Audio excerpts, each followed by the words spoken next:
Morning, great to see you. How are you doing this morning? Yeah, by God's grace, I'm good. And you?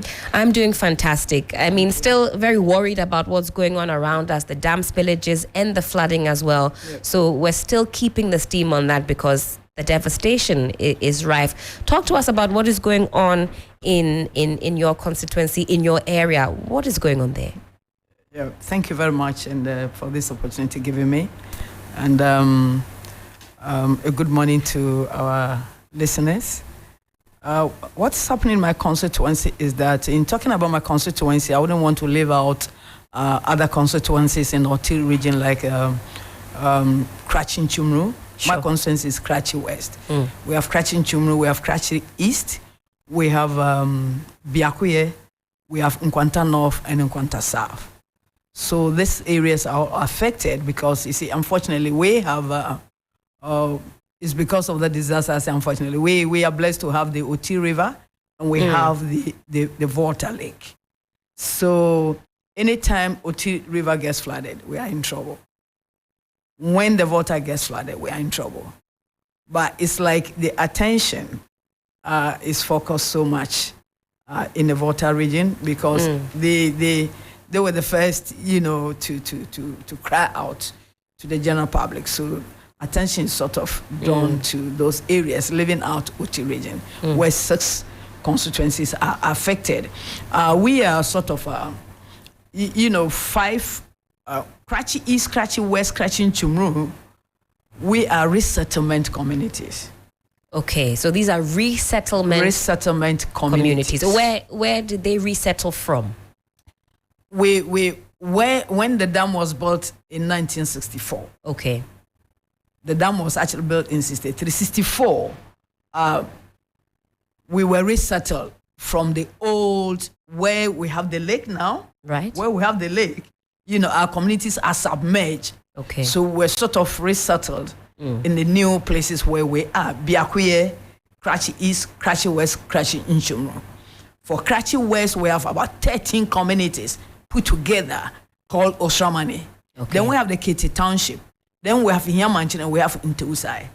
And the resettlement package was poorly done. For instance, my father had a compound house, about 6 rooms. And then when we resettled, he was given a 1.5 room. From a 5-bedroom to a 1.5. Yes, it was hardly done and it was poorly done. So government came up with this package of compensation to be given to our chiefs, so that the money can be used, to develop the area. Right. And I remember the former president, Kufuor, gave some money. And then the former president, His Excellency Atamis Delay, also gave us some money. But for 7 years now, our people have not received any money from this government with regards to compensation. Now the spillage. Right. The farms are submerged. I have on the list, I was in charge of operations. Okay. NADMO.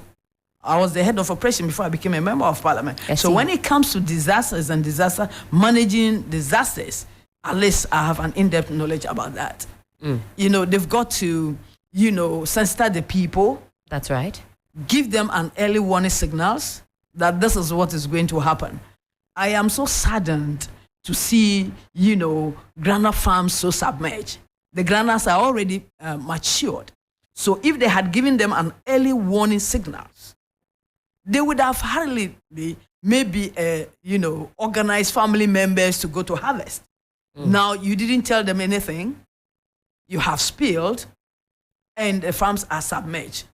If you go to my constituency, rice farms are submerged, granite farms are submerged, cassava farms, pepper farms are all submerged. Roads are blocked. Right now, if you're traveling from Krachi to parts of the island communities, the water has crossed the roads. 2 times you've got to use canoes or boats. You can't even access some of them. There's a community called Amoyikope. Right now, the water has surrounded the community. We don't know what is going to happen. They're like an island now. Like an island now. We used to drive to the place. Now you cannot drive to Amoyikope. You cannot drive to Chantai, where you have a lot of these communities on that stretch. You can't go there. So I'm surprised that earlier on when I called, I think about a week ago, when I called the Director General of NADMO, he didn't have any idea that even our places were affected. Were those places initially earmarked to have been affected by spillages, by flooding? You see, those people, VRA, they are supposed to have what we call an SOP. Do you understand? Yeah. Where you look at your operational procedures about spillage. And I'm surprised. I don't know whether they are working in isolation. They're supposed to work in collaboration with stakeholders like NADMO, GMET, Hydrological Services. They're supposed to work with other stakeholders. And in fact, even you as a member of parliament, you should have some detail. I'm a member of the Defense and Interior Committee. Since this thing happened, they have not even met the Ministry of Interior. NADMO is under Interior. They're supposed to meet with the committee. They have not even done so, even to brief us as to what happened and what they are doing. Now everything looks so chaotic because, once beaten, twice shy. When during the COVID period, there was fundraising, they needed money, to help, fight this COVID. People paid monies, to a fund. And till today, were they able to account for that money? So now the whole thing looks a bit chaotic to me as a disaster management, expert. That look, we're supposed to have a central point where every donations and whatever will have to, be sent there, and then you know how to do your distribution. Because in times of relief, what happened in for instance, maybe North Town, Central Town, or South Town will not be the same as in my constituency. Right. Houses are submerged. So when you're sending relief items, you've got to look at what to take to the people. That's right. When you go into areas where farms are submerged, you should know what to send to the people. But people, because people have lost trust and confidence in government.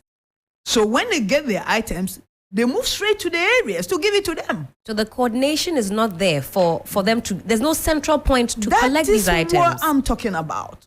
If you don't trust a system, this is what happens. If you trust a system, you know that when we send these items, it will get to the right people. Right now, the whole thing is so chaotic. Honorable, paint a picture for us. How long ago did your people start experiencing the flooding? When did it actually begin on your side? You know what? When the Krachi Dam is spilled, when I was the head of operations, we were basing our, center at Wale Wale. Okay. Then we operate in all the northern regions, but then we go to what we call the Sandima, Kubore, Yizezi, all those areas. Then we monitor what happens. We start the people, we talk to them, don't go to your farms because there's going to be a spillage.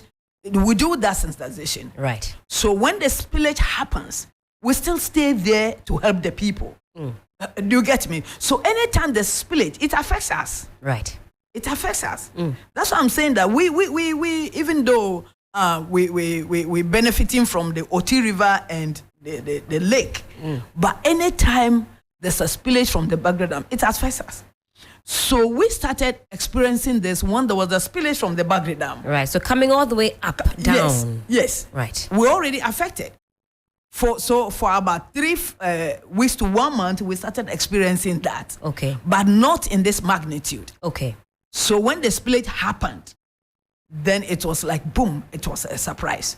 Our people were already experiencing it, but we were managing. We were managing, then this spillage happened. If they had informed our people that this is what was going to happen, like I said earlier on, they would have had the opportunity to at least harvest their granules that are already matured. The granules are already matured. And now those farms are all submerged. Submerged. The granule farms are submerged. The people have not gotten the opportunity to harvest, especially those who farm. The area is not it's not too fertile. Okay. But along the banks, more fertile than when you go inland. That's right. So they prefer farming along the banks, you know. But you see, the most pathetic thing that I also want to talk about is that this spillage happened in 2010. That is right. November 2010. That is right. So we should know that because it's happened before, it can happen again. So what procedures? VRA is supposed to have a standard operating procedures, like other lead agencies like NADMO, right, Water Resources Commission, even the Ministry of Water Works, Water Resources, Works and Housing. They're also supposed to have a standard operating procedures. So in times like this, you've got to come together. In fact, listening to the VRA, listening to the Deputy CEO, he made mention that from 2010, when the spillage happened, they put together some sort of documentation to outline what the emergency procedure is. Have you cited a document like that yourself? I haven't cited the document he's talking about. I haven't cited the document he's talking about. But I've worked with NADMO for some years. I know that NADMO has a standard operating procedure. Sure. And I'm sure that VRA has. I'm sure they have. So in terms of this, you emerge. You don't operate in isolation. VRA cannot operate in isolation because when you spill, we've got some agencies that will have to go and manage the disasters. That's so right. you do not operate in isolation. You've got to speak to other agencies that are also involved when there's a disaster. So in my own terms, what I will say is that when it rains, it's a natural disaster. Sure.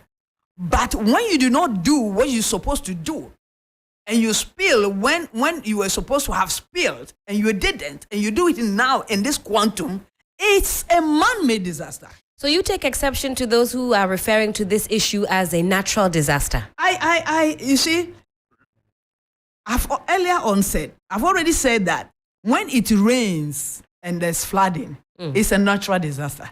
But when people are supposed to do certain things that they do not do, and as a result, you have this quantum of disaster, it's a man-made disaster. Now, you call for prosecution. You see, this country is because our court system, the judicial systems is some way. In a developed country, this will not happen. you say persons would have resigned? Yes. In developed countries where the system is so right, you call a spade, somebody will take VRA to court. In fact, Honorable Andy Apiakubi was speaking last weekend, and he says that we should pursue some professional negligence action. Is that something you support? I support that. I support that because, you see, VRA, they have experts there. That's right. They have professionals there. They know that when it gets to this level, we've got to spill. If we're going to spill, how are we going to do it? Is it gradual spilling or whatever? They know what to do. But if you don't, and then you wait until it gets to a certain level, and you do it, and then you do it inside that, houses, communities are so submerged that government is struggling to help the people. And one thing that I also want to talk about is that, yes, I said I did disaster management.